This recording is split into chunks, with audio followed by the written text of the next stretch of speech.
Get ready to uncover the hidden stories behind some of America's most fascinating coins. From quarters and nickels to dimes, half dollars, and even a golden dollar. Each of these coins hold a unique piece of history, mystery, and surprising value. Whether it's a shift in metal composition, a rare minting error, or a design that marked a turning point in U.S. currency, these everyday coins are anything but ordinary. You might have passed them by without a second glance, but after this, you'll never look at pocket change the same way again. First up, the 1965 Washington quarter dollar coin. Imagine stumbling upon a simple coin from 1965, maybe sitting unnoticed in an old jar, passed down in family change, or tossed into a drawer. But what if that same coin had a story behind it? One rich with historical change, monetary shift, and collector value that could surprise even the most casual coin holder. The 1965 Washington quarter dollar isn't just another piece of pocket change. It's the start of a brand new era in American coinage. In fact, this coin marked one of the biggest turning points in U.S. minting history.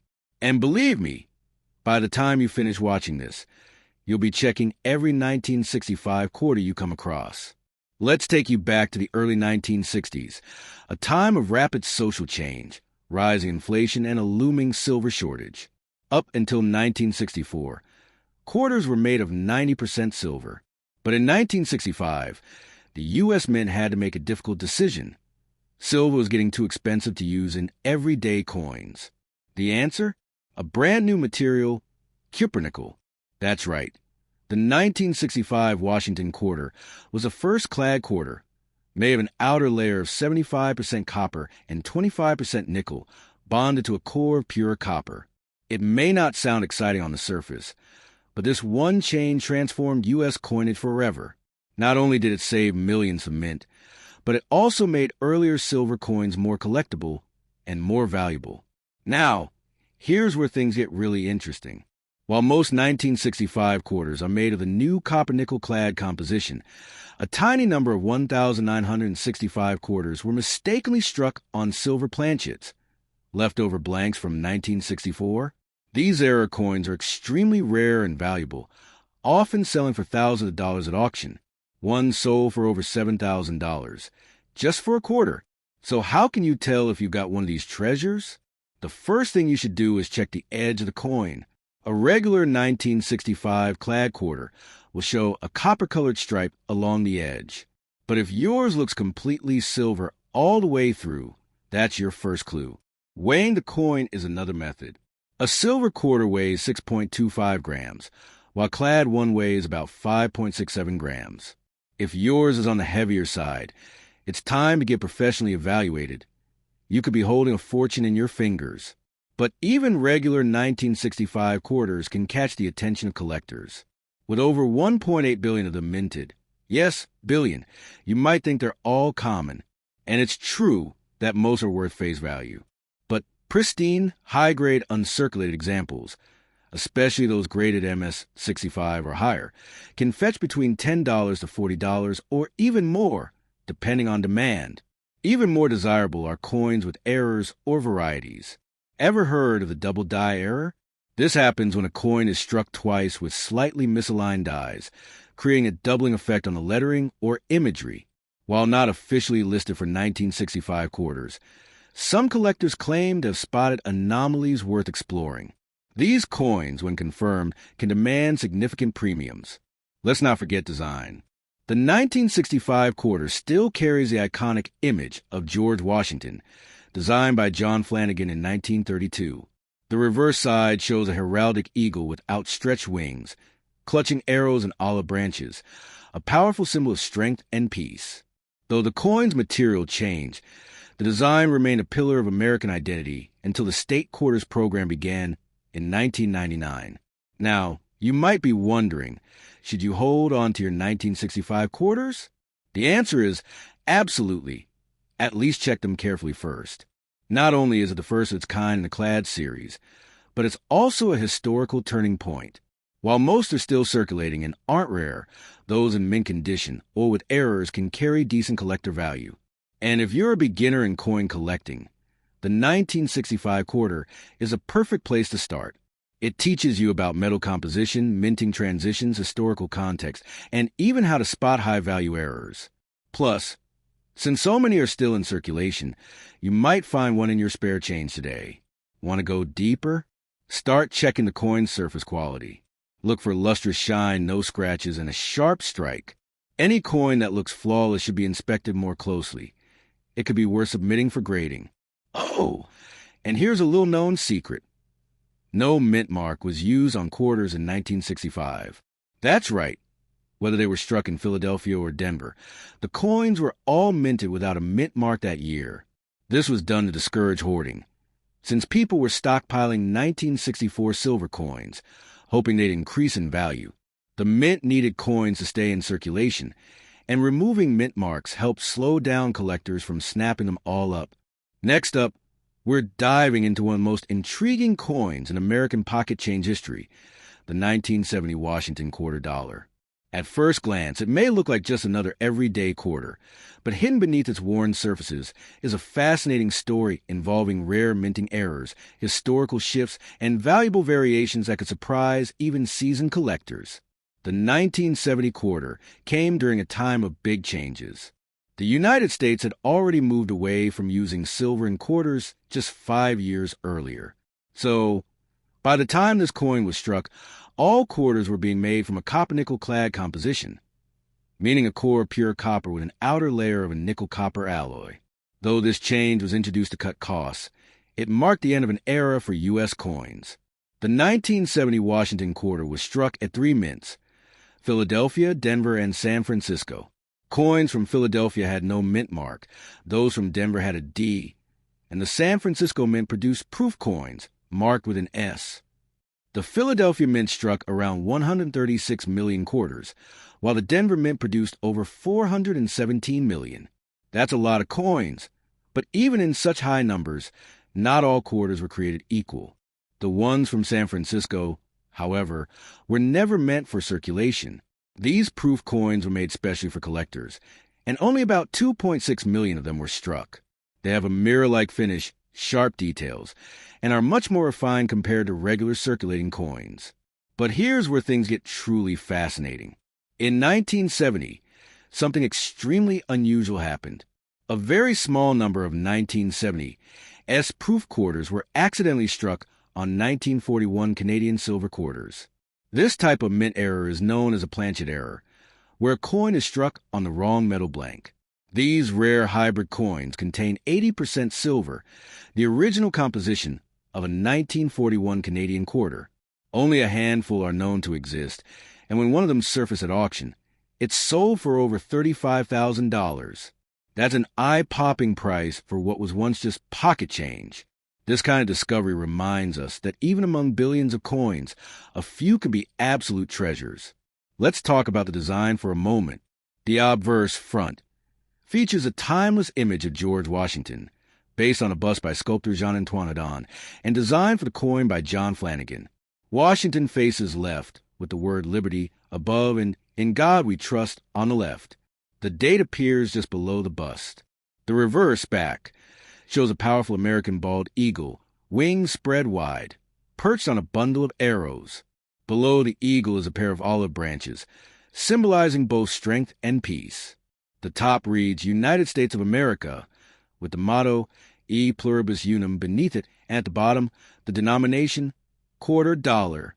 Now, let's get into collector value.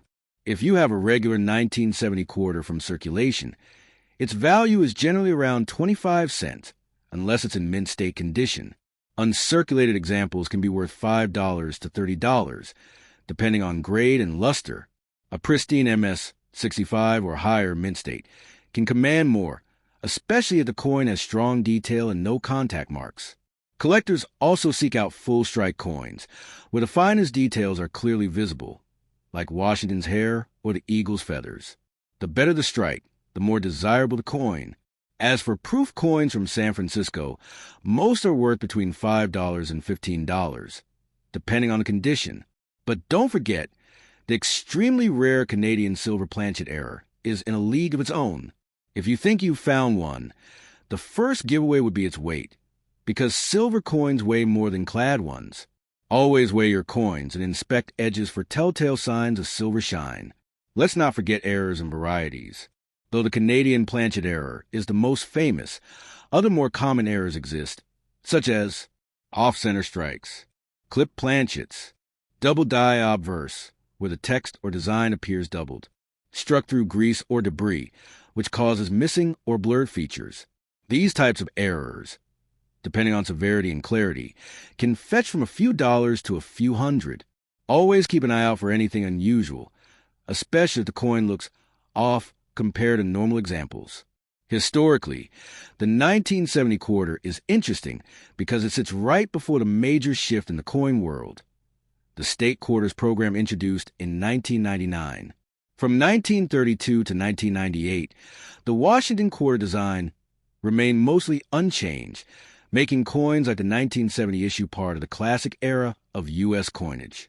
In terms of collecting, the 1970 Washington quarter is perfect for beginner collectors who want an affordable and accessible coin with real potential. It's widely available, yet offers high-value variants and mysterious mint errors that make the hunt exciting. So, how can you tell if your 1970 quarter is valuable? Here's a quick checklist. Mint mark. Look for S for proof, D for Denver, and no mark for Philadelphia. Condition. Uncirculated or mint state coins have sharper details and more value. Weight. If it's heavier than 5.67 grams, it might be a silver planchet error. Color and shine. Proof coins have a mirror-like finish. Next up, we're taking a closer look at the 1990 Jefferson Nickel 5-cent coin, a coin that many overlook in their change, but one that holds surprising depth, intriguing mint varieties, and collectible appeal beneath its copper-nickel shell. The Jefferson Nickels series, introduced in 1938, honors Thomas Jefferson, one of America's founding fathers and the third president of the United States. By 1990, the series had been running uninterrupted for over 5 decades, and though the design seemed unchanged to the casual eye, numismatists know there's more than meets the eye. Physically, the 1990 Jefferson nickel holds the standard specification for the series. It weighs 5 grams, has a 21.2 millimeters diameter, and is made of a copper-nickel clad composition, 75% copper and 25% nickel over a pure copper core. Though these materials aren't precious metals, their resilience ensures that many nickels survive decades of circulation. In 1990, the coin was struck at 2 major U.S. mints. The Philadelphia Mint, which produced over 372 million coins, no mint mark. The Denver Mint, which struck approximately 570 million coins, marked with a D. In total, nearly 1 billion 1990 Jefferson nickels entered circulation. With such a high mintage, finding them isn't rare, but finding them in top condition or with specific features certainly is. On the obverse, we see the familiar left-facing bust of Thomas Jefferson, designed by Felix Schlag. Above Jefferson's head is the word Liberty, written in Jefferson's own handwriting, along with the motto "In God We Trust." The date 1990 appears near the bottom right, directly in front of Jefferson's profile. Flip the coin to the reverse, and you'll find Monticello, Jefferson's architectural masterpiece, and home in Virginia. The design is both elegant and simple. The inscriptions E pluribus unum top the coin, with Monticello labeled just below the dome. At the bottom are 5 cents and United States of America. Now, what makes the 1990 Jefferson nickel stand out? Let's start with value and grading. In circulated condition, this coin typically holds its face value, just 5 cents. But when found in uncirculated mint state MS grades, particularly MS 65 or higher, the value climbs to $2 to $15, depending on luster, eye appeal, and strike quality. However, collectors get especially excited over coins with the full steps FS designation. This means that the steps on the Monticello building are fully struck and visible without interruption. These full steps coins, especially in MS 67FS, are significantly rarer and can be worth $50 to over $200, depending on market demand. Proof versions of the 1990 nickel were not struck. All coins from this year were regular business strikes, meaning that any example found in proof-like or pristine condition would have been preserved intentionally, making such specimens even more desirable for collectors. Let's talk about errors and varieties, always a popular topic among coin hunters. While the 1990 nickel doesn't have a long list of dramatic errors, a few do stand out. Off-center strikes, where the design is shifted away from the center. Clip planchets, where a portion of the coin is missing due to a misfeed. Die cracks and cuds, where the die breaks, causing raised lines or blobs. Double die obverse or reverses, where elements like the date or lettering appear doubled.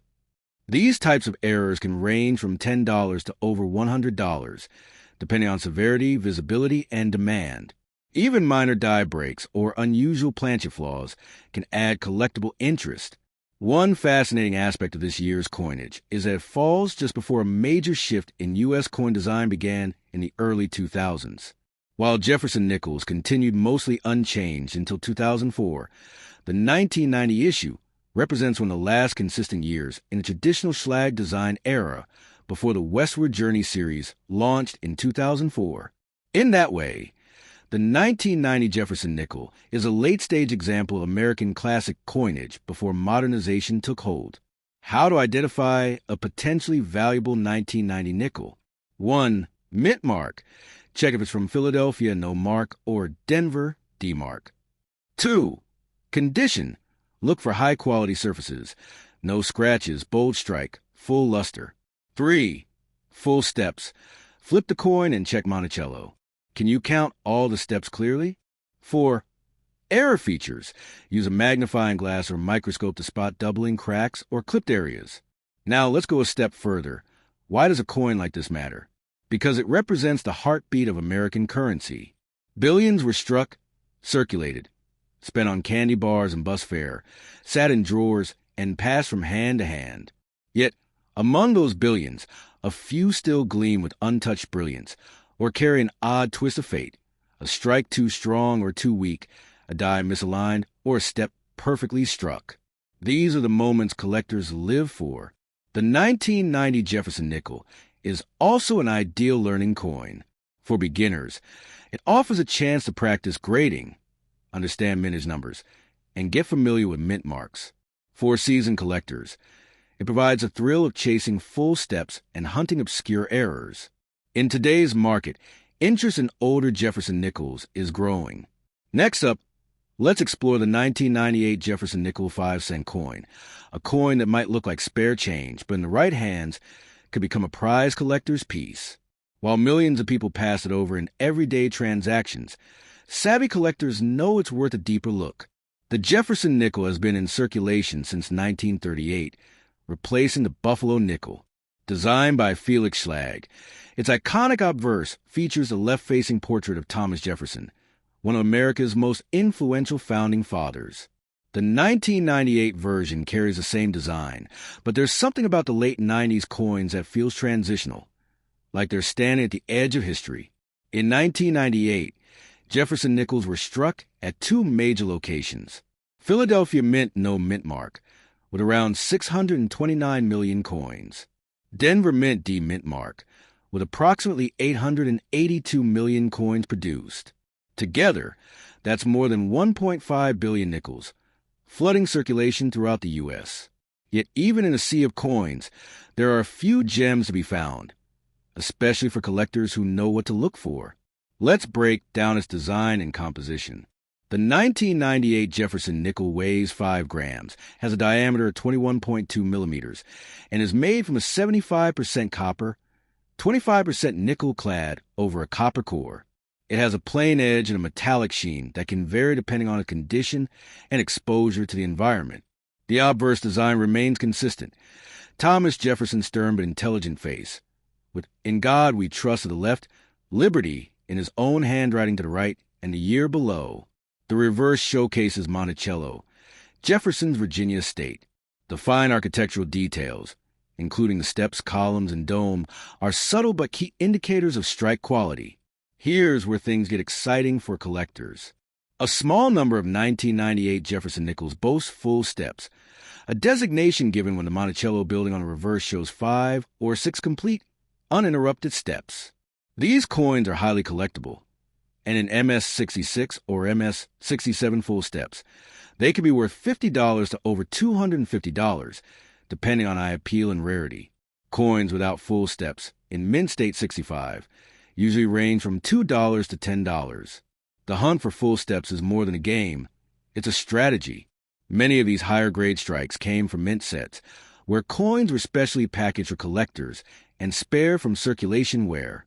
As for proof coins, 1998 did see a run of high-quality Jefferson Nickels from the San Francisco Mint, marked with an S. These proof coins were struck multiple times with polished dies, giving them a mirror-like finish and sharper details. The mintage was around 2 million, and these coins typically sell for $2 to $6, depending on condition. In PR, 70 deep cameo, however, values can exceed $20. Now let's talk about what really excites collectors: errors and varieties. The 1998 Jefferson nickel has a few known error types. Off-center strikes, where the design is pushed to one side. Double die obverse or reverse, resulting in slightly doubled text or design elements. Clipped planchets, which appear as if a bite was taken from the edge.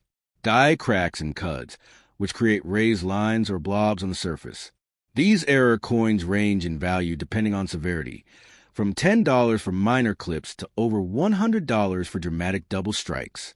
A fun fact for collectors: 1998 is just 6 years before the Westward Journey nickel series began in 2004, which brought a complete redesign to the Jefferson nickel. That means 1998 is one of the last years of the classic Felix Schlad design before major updates. For that reason, some collectors try to complete sets from this final decade, treating them as a closing chapter in Jefferson nickel history. Let's take a moment to consider how to spot a valuable 1998 nickel. Check for mint mark. Is it A.D. Denver, P. Philadelphia/no mark, or S. San Francisco proof? Inspect Monticello. Can you clearly count 5 or 6 steps on the reverse? If so, it could be a full steps variety. Look for brilliance.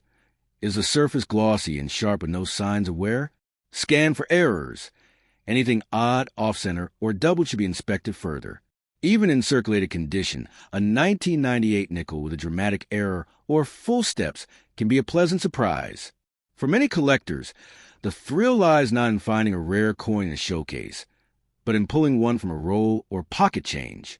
While the average 1998 Jefferson nickel is still worth face value, it's a powerful reminder that not every treasure has to glitter. Some are hiding in plain sight, waiting to be recognized for their precision, rarity, or historical significance. Also worth mentioning, coins from this era are perfect for beginner collectors. They're easy to find, fun to study, and affordable to grade. If you're building a Jefferson nickel collection from scratch, the 1998 coin is an essential piece in the timeline. In a world where so many people rush past change, the humble 1998 nickel quietly carries forward Jefferson's legacy, numismatic potential, and a chapter of late 20th century minting excellence. So next time you hear a nickel drop, don't ignore it. It might just be a 1998, one with crisp full steps, a mini shine, or an error worth more than you expect. Next up, let's dive deep into the 2000 Sacagawea Dollar coin, a groundbreaking piece of U.S. coinage history that blends rich Native American heritage with bold modern design. This coin isn't just currency. It's a tribute, a symbol of progress, and a collector's favorite for reasons far beyond its golden tone. When the U.S. Mint introduced this dollar coin in 2000, it was more than a replacement for the unpopular Susan B. Anthony dollar. It was a cultural statement. Named after Sacagawea, the heroic Lemhi Shoshone woman who guided Lewis and Clark across North America, this coin aimed to honor her legacy with a design as unique as her story. Let's start with the design, arguably the most striking aspect of the coin. On the obverse, designed by Glennagood Dacker, Sacagawea is shown in three-quarter profile, gazing into the distance with a calm strength. She carries her infant son Jean-Baptiste Charbonneau on her back, symbolizing both maternal devotion and the journey she undertook. The inscriptions Liberty and In God We Trust are subtly placed, complementing the design rather than overpowering it.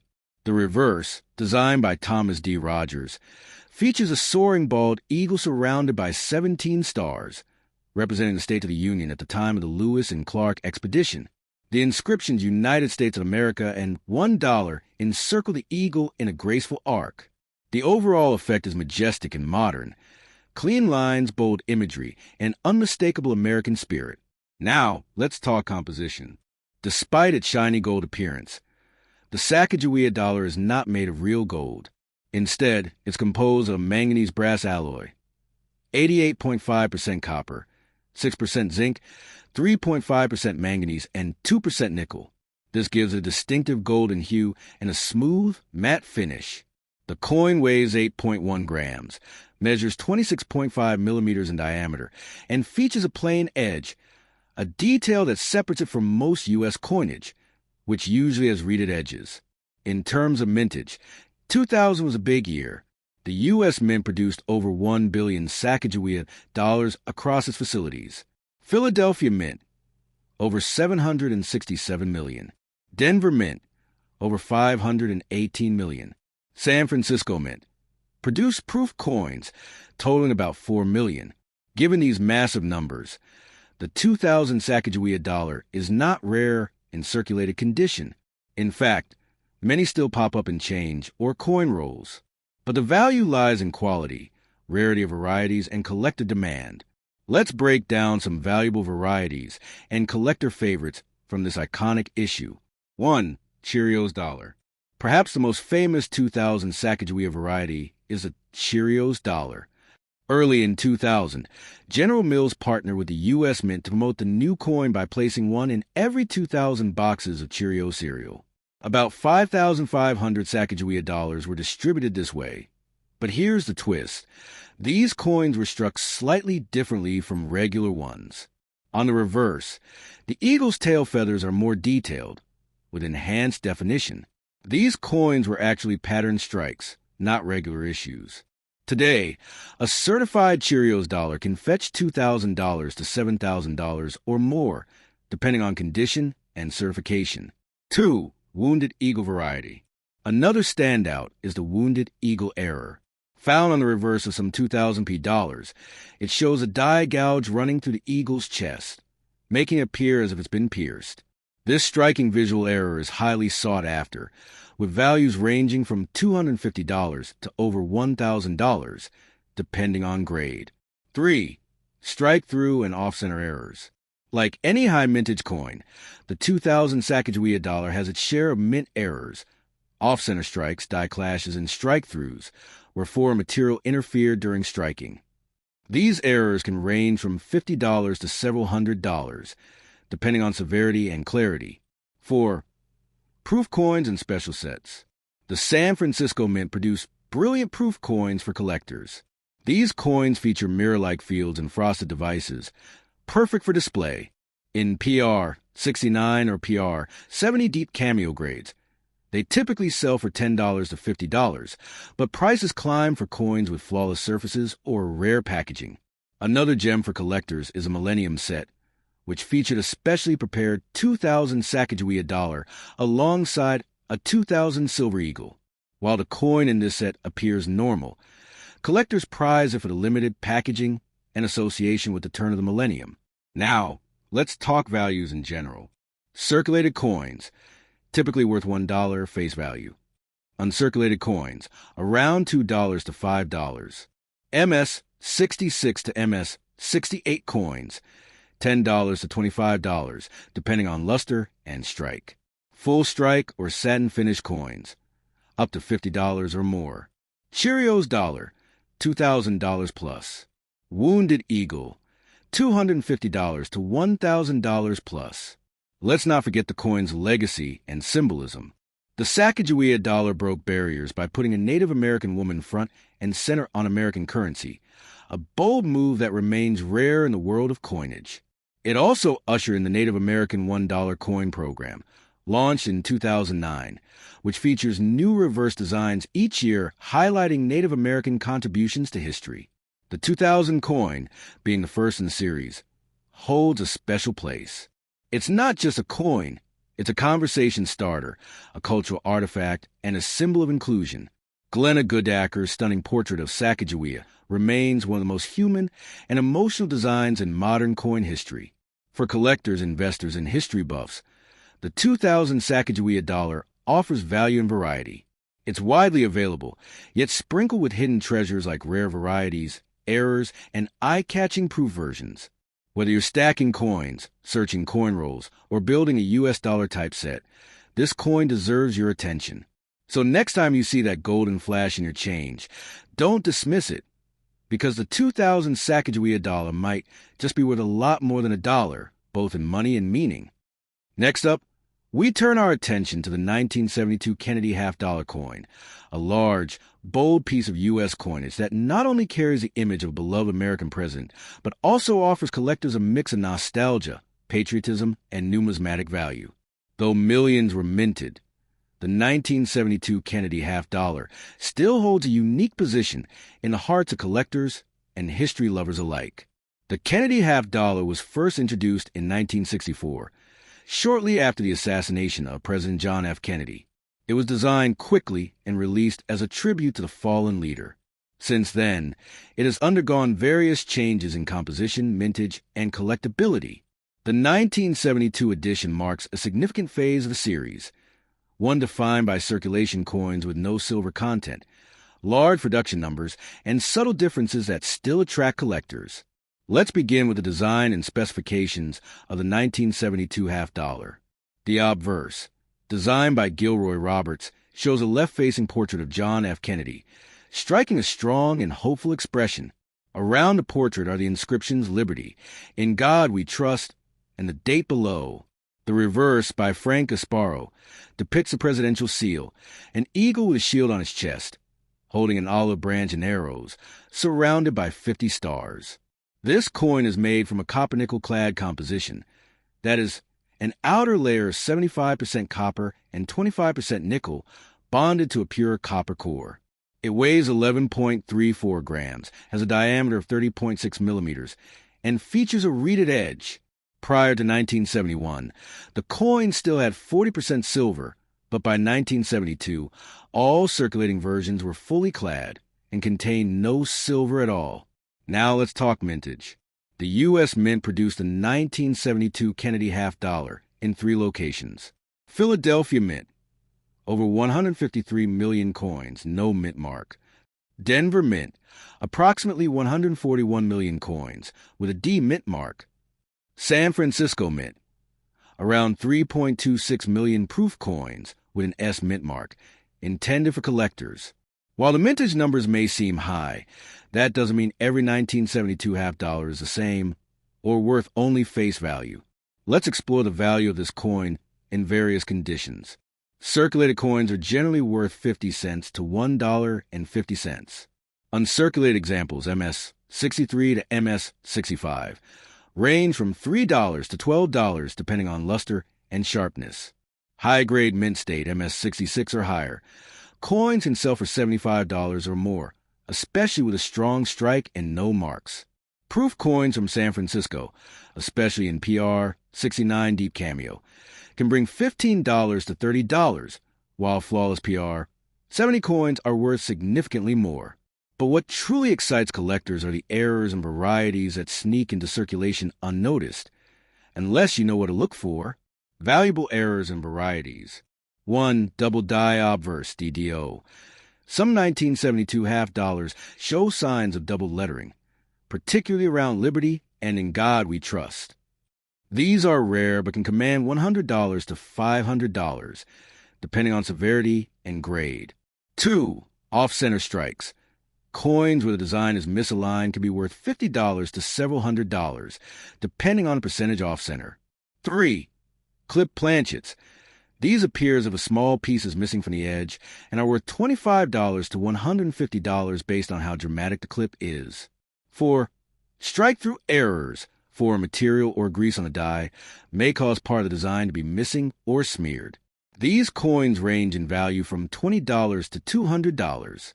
5. No FG variety, missing designer initials. On the reverse, the initials of G, for designer Frank Gasparo, should appear below the right leg of the eagle. On some coins, the initials are faint or entirely missing due to over-polished dies. These can bring $20 to $150, especially in higher grades. Even without these errors, The 1972 Kennedy half dollar has an important collector appeal. It was one of the last years when the coin saw widespread circulation, particularly in vending machines and bankrolls. By the late 1980s, the half dollar was disappearing from everyday use, making earlier dates like 1972 increasingly desirable. Let's talk about grading tips for this coin. MS-60 to MS-63. Coin has nowhere but shows bag marks and dull luster. MS-64 to MS-65. Fewer contact marks, better shine. MS-66 plus. Sharp details, almost no marks, booming luster, premium quality. PR-68 to PR-70. Proofs mirror fields, frosted designs, no flaws under magnification. Collectors often seek original mint sets or proof sets from 1972 to find coins in pristine condition. These sets are also fun to break open and explore under magnification for hidden varieties. For beginner collectors, the 1972 Kennedy half dollar is a great entry-level coin. It's affordable, widely available, and comes with just enough mystery to keep the hunt exciting. For more seasoned collectors, high-grade coins and rare errors make this an essential addition to a Kennedy set. And don't overlook the historical symbolism. This coin, even without silver, carries emotional and national importance. It's a daily reminder of President Kennedy's legacy, his commitment to space exploration, civil rights, and a more unified America. The coin's widespread circulation in the 1970s reflect an era of American pride and progress, and many people who grew up during that time still recall holding one in their hand for the first time. Next up, we explore the 1979 Kennedy half-dollar coin, a piece that symbolizes transition, both in its design evolution and in how collectors perceive modern-clad coinage. Though often overlooked as common change, the 1979 Kennedy half-dollar carries a mix of historic weight, subtle rarities, and nostalgic American identity. Let's begin with what makes this coin stand out. By 1979, the Kennedy half dollar was already a familiar sight.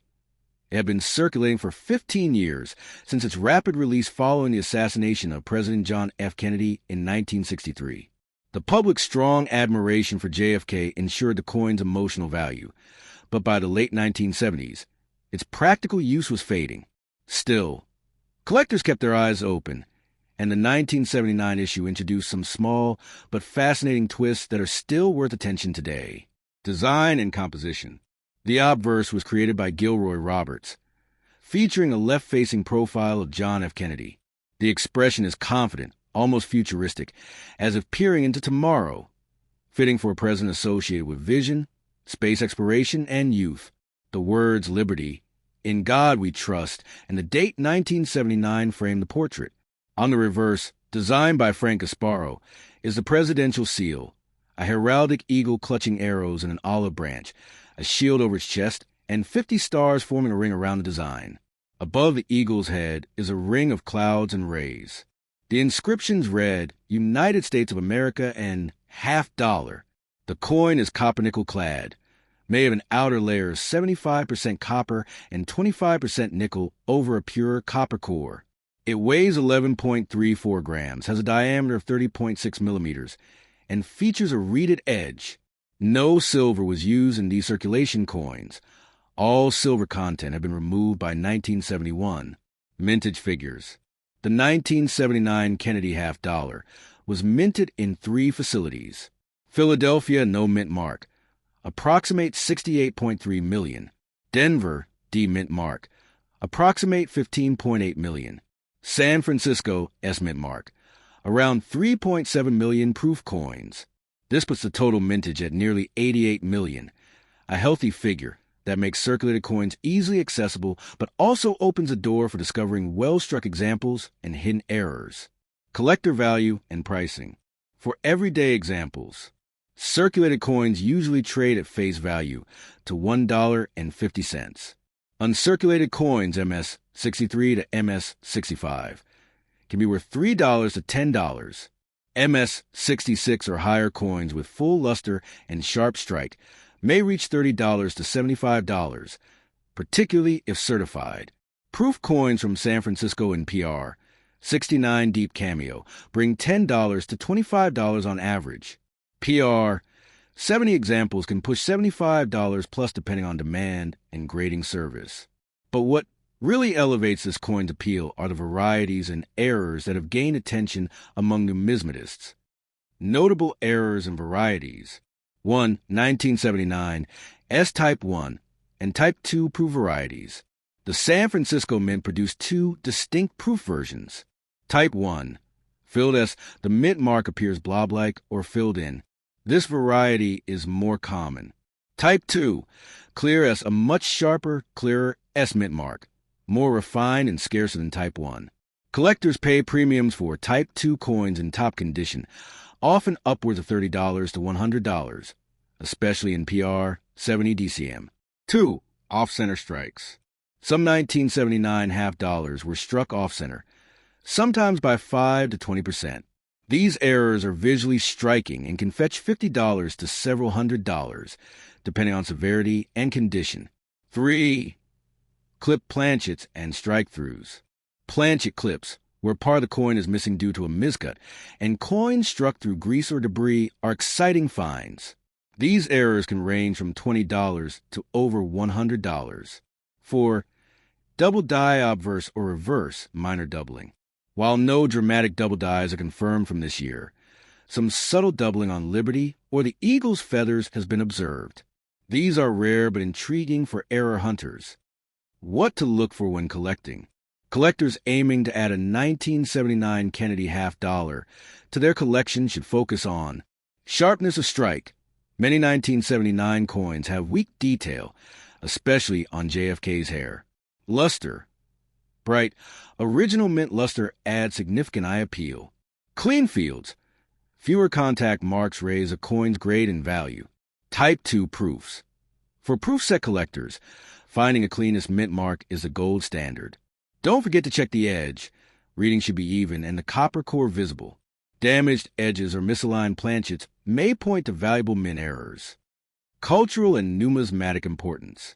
While the 1979 half dollar doesn't carry silver or ultra-low mintage numbers, it's a product of transitional era, where the half dollar's role in commerce declined, but its place in collecting culture solidified. Next up, let's shine the spotlight on the 1997 Kennedy half dollar coin, a modern collectible that may look like an ordinary piece of change at first glance, but actually holds subtle value, unique characteristics, and collector potential that shouldn't be ignored. Though it's part of the clad coin era with no silver content, the 1997 issue is increasingly catching the attention of both new and seasoned coin enthusiasts. Let's dive into what makes the 1997 Kennedy half dollar so interesting. Design overview. The Kennedy half dollar has always been a tribute to President John F. Kennedy, a leader remembered for his vision, charisma, and lasting impact on American society. The obverse of the 1997 half dollar, like earlier versions, features Gilroy Roberts' iconic portrait JFK facing left, surrounded by the word Liberty, the national motto, "In God We Trust," and the year of issue 1997. On the reverse, created by Frank Gasparo, we see the presidential seal, an eagle with wings spread wide, holding an olive branch and arrows, representing peace and military readiness. The eagle is surrounded by 50 stars and the inscriptions United States of America and half dollar. The coin's copper-nickel-clad composition, outer layers of 75% copper and 25% nickel over a pure copper core, gives a silvery appearance, though no silver is actually present. The coin weighs 11.34 grams, has a diameter of 30.6 millimeters, and features a reeded edge. Mintage and availability. The 1997 Kennedy half dollar had a notably low mintage for a circulation coin of its kind, a trend that started in the 1980s and continued into the 1990s due to coins' declining use in everyday commerce. Here's the breakdown. Philadelphia Mint. No mint mark 20,678,000. Denver Mint. D mint mark 19,966,000. San Francisco Mint. S mint mark approximate. 2.4 million proof coins. While over 40 million coins may sound like a lot, it's relatively low for U.S. coinage, and that makes high-grade 1997 Kennedy half dollars especially collectible today. Market value and worth. In average circulated condition, Most 1997 half dollars are still worth face value, 50 cents. However, if your coin is in mint state or proof condition, the value can go up considerably. Circulated condition. Face value to $1 if worn. Uncirculated MS 63 to MS 65. Value $3 to $7. These coins exhibit good luster and minimal marks. Higher grade MS 66 to MS 67 plus. Value $15 to $50. Look for strong strikes, full detail in Kennedy's hair, and brilliant surfaces. Proof coins PR 69 DCM and above. Value $10 to $30. PR 70 DCM examples can reach $75 or more. Collectible features and errors. Though the 1997 half dollar wasn't known for dramatic mint errors, collectors still hunt for varieties and anomalies, especially in high-grade coins. Here are some things to watch for. 1. Struck through errors. When grease or foreign debris prevents part of the design from appearing fully, you might see areas of missing detail. These can fetch $20 to $100, depending on how dramatic they are. 2. Off-center strikes. Coins not properly aligned during striking are rare and valuable. Off-center examples can range from $50 to several $100s. 3. Clip planchets.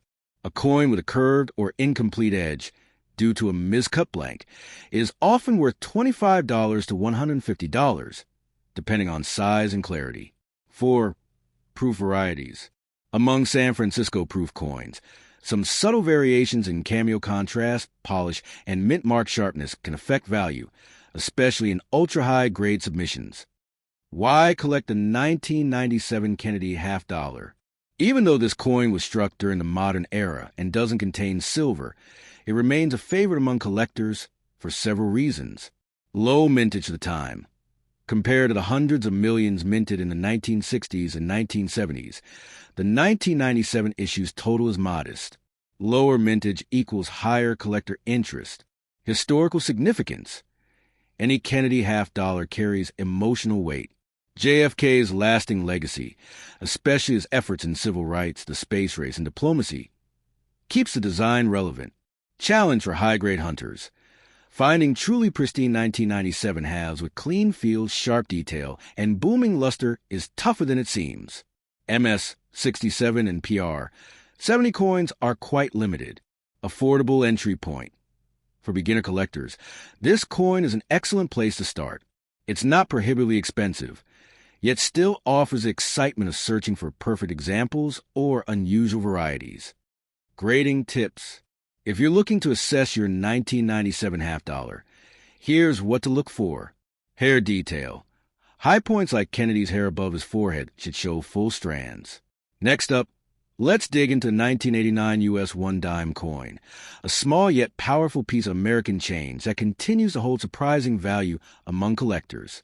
It may be tiny in size, but the 1989 Roosevelt Dime represents decades of national pride, practical utility, and the subtle excitement of variety hunting. Whether you found one in your pocket or you're exploring modern U.S. coinage, this dime has more to offer than most people realize. History and design. The Roosevelt Dime was introduced in 1946, shortly after the death of President Franklin D. Roosevelt, a beloved leader who guided the country through the Great Depression and World War II. His image replaced the winged Liberty Head Mercury dime, and the design has remained largely unchanged ever since. The obverse of the 1989 dime features Roosevelt's profile facing left. The inscriptions include Liberty, In God We Trust, 1989 date, and a mint mark, either PD or S, depending on the mint. The reverse, designed by John R. Cynic, showcases a torch symbolizing liberty, flanked by an olive branch piece and an oak branch strength. Above and below the design are the inscriptions. United States of America, E pluribus unum, one dime. The coin is copper-nickel clad, made of a core of pure copper with outer layers of 75% copper and 25% nickel. It weighs 2.27 grams, measures 17.91 millimeters in diameter, and has a reeded edge. Mintage and availability. The 1989 dime was struck in 3 locations. Philadelphia Mint no mint mark, 1,133,900,000. Denver Mint D mint mark, 1,159,815,000. San Francisco Mint S mint mark, approximate 3,220,194 proof coins. With over 2.2 billion dimes produced between Philadelphia and Denver alone, the 1989 dime is one of the most common dimes ever minted. But as always, collectors look beyond quantity and focus on quality, condition, and rarity in small details. Value and market pricing. Because of the high mintage, circulated 1989 dimes are usually worth just face value, 10 cents. However, higher grade coins and certain varieties can be worth more. Philadelphia and Denver business strikes. Circulated, face value. Uncirculated, MS 63 to MS 65 $1 to $3. High grade, MS 66 to MS 68 $10 to $85. MS 68 coins are rare and highly sought after by registry set collectors. San Francisco proof coins. PR 68 DCM, around $5 to $8. PR 69 DCM, $10 to $15. PR 70 DCM, up to $80 to $100. Notable errors and varieties. Even with billions minted, error coins do slip through, and they can be valuable. 1. Off-center strikes. Coins struck off-center show a partial design. A 5% off-center strike might fetch $15 to $40, while a dramatic 50% off-center strike could go for $100 or more. 2. Clip planchets. A dime with part of its edge missing due to a planchet clip is a great error find. Value: $25 to $75, depending on size and visibility. 3. Die cracks and cuds. These flaws show raised lines or blobs from die damage. Minor die cracks might be worth $5 to $15, while full cuds could reach $50 plus. 4. Double die is minor.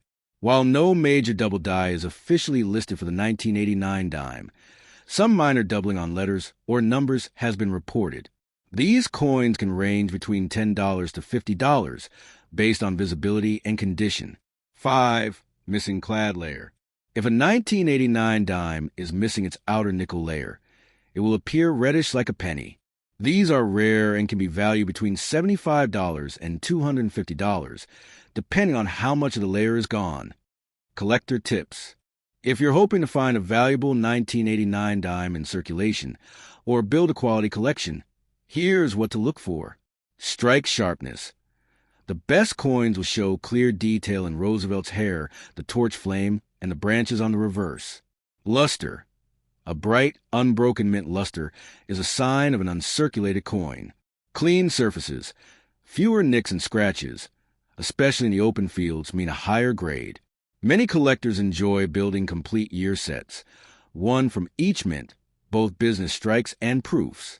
Finding high-grade examples from both Philadelphia and Denver in original brilliance is a fun and rewarding hunt. Why the 1989 dime matters.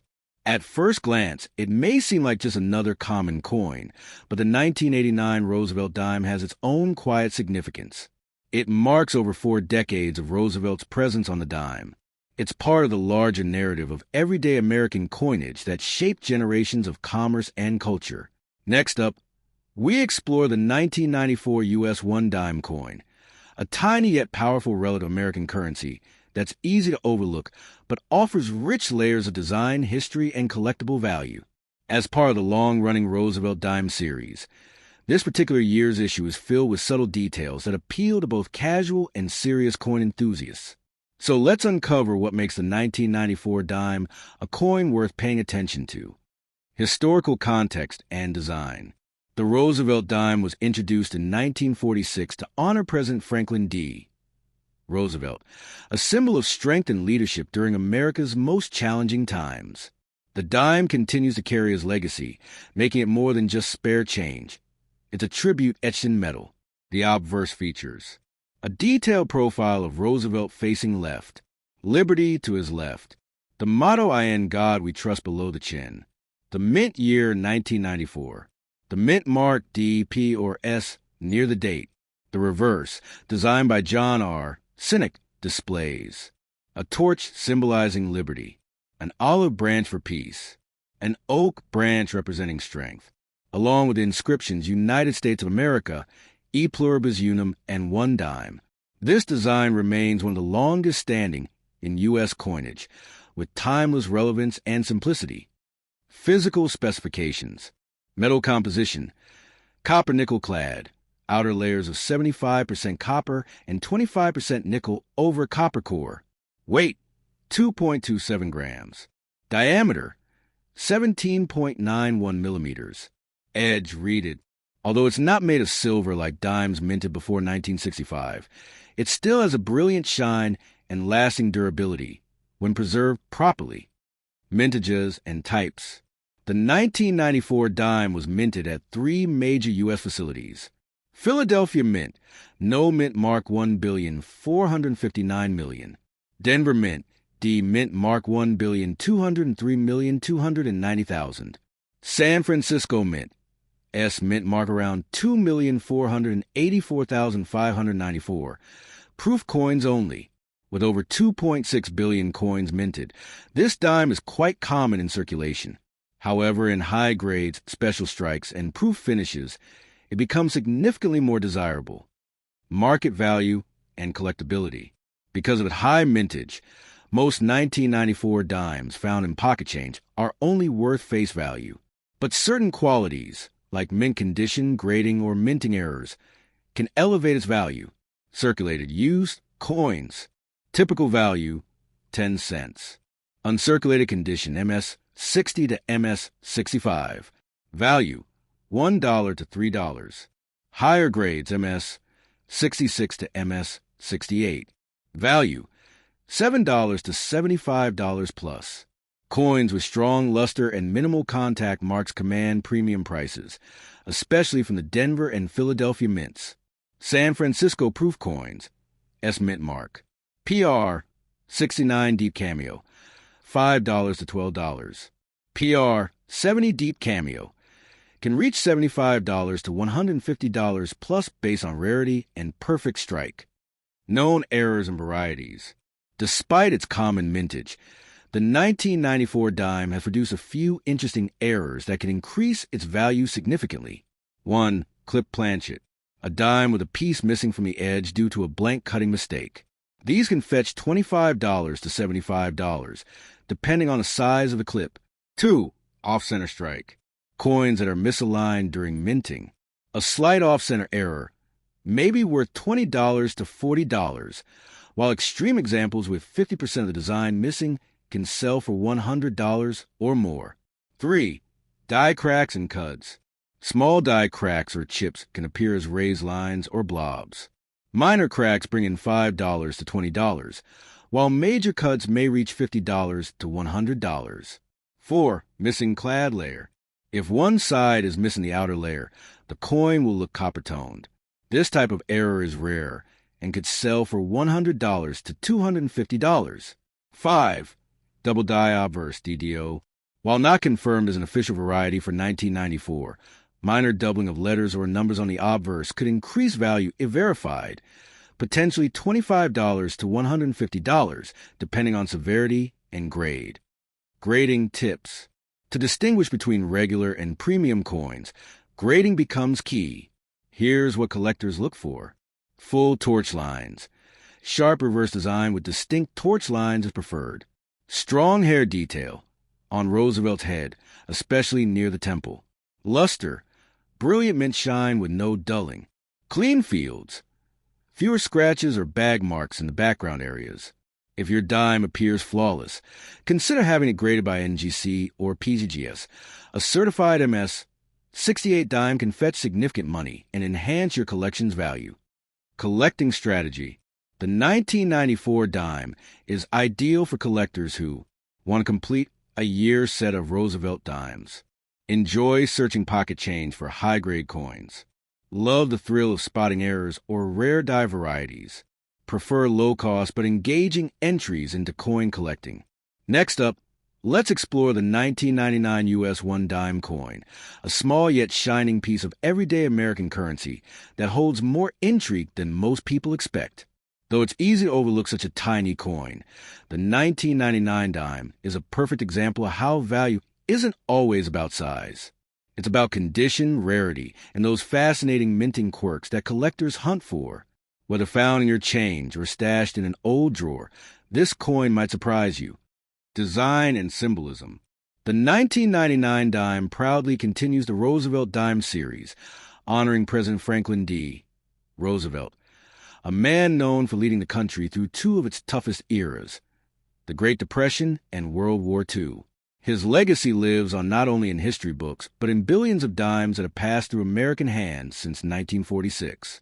The obverse front of the 1999 dime displays Roosevelt's portrait facing left, Liberty on the left, In God We Trust near his neck. The mint year 1999, a mint mark DP or S just above the date. The reverse features a lit torch symbolizing freedom, an olive branch for peace, an oak branch for strength. The inscriptions United States of America, E pluribus unum, and 1 dime.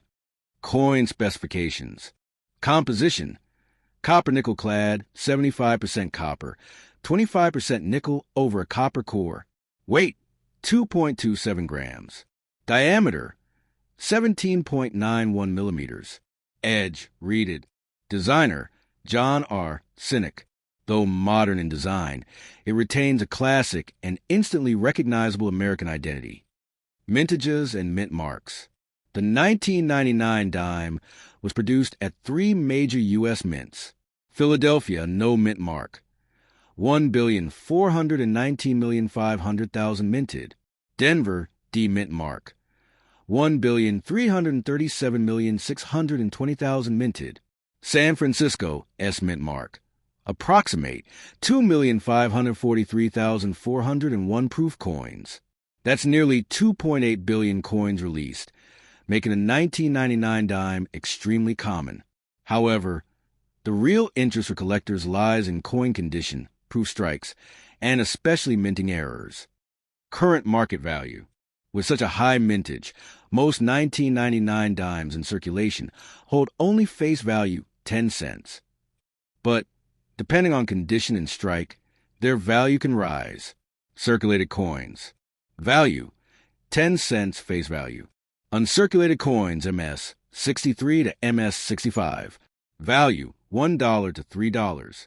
Higher grade coins MS 66 to MS 68. MS 66, around $7 to $10. MS 67, $20 to $50.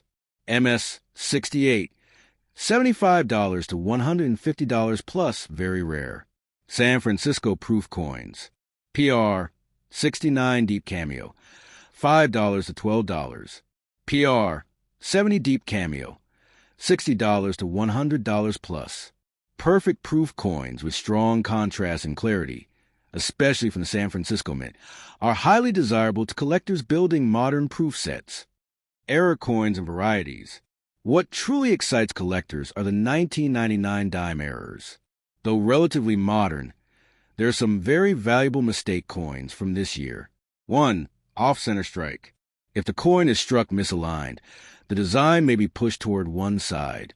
Value ranges from $20 to over $150, depending on how off-center it is and how much detail remains visible.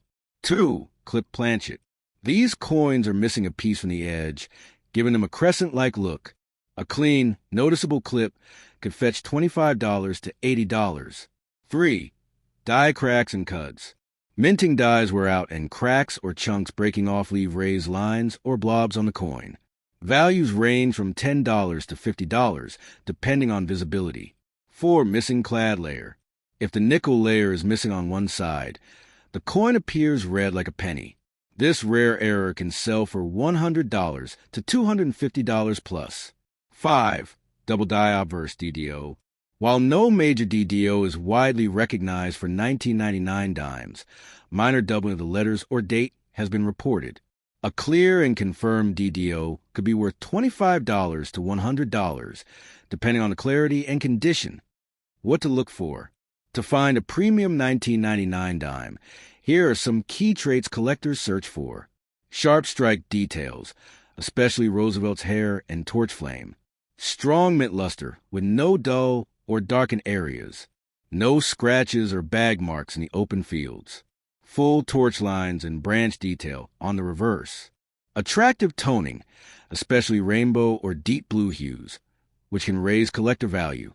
If your coin checks several of these boxes, it may be worth grading. Grading and preservation. Coins in high grade should be stored in 2x2 holders or coin flips to avoid damage. Airtight capsules for proofs or high-value dimes.